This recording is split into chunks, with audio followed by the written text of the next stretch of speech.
সবার সাথে সম আচরণ করার জন্য আমরা প্রতিশ্রুতিবদ্ধ।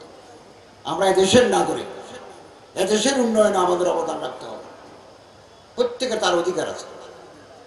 কেউ যদি কোনো দুর্বৃত্ত যদি আমাদের এই সৌহার্দ্যকে বিনষ্ট করতে চায়, ধর্মীয় স্থাপনায় আক্রমণ করে অপবিত্র করতে চায়, আমরা তাদেরকে অপরাধী মনে করে, দুর্বৃত্ত মনে করে আইনের আওতায় আনার জন্য বদ্ধপরিকর।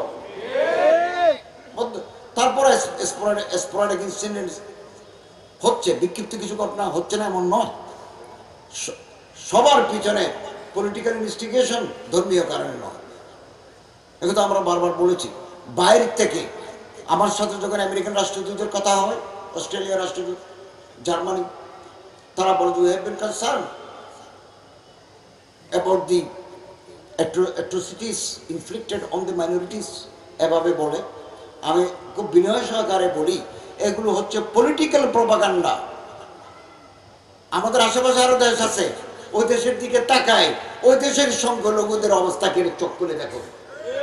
এর তুলনায় বলতে গেলে আমার প্রিয় মাতৃভূমি বাংলাদেশের যারা ক্ষুদ্র জাতিগোষ্ঠী অথবা মাইনরিটিস আছে, আমরা তাদেরকে সম্মান করি, শ্রদ্ধা করি।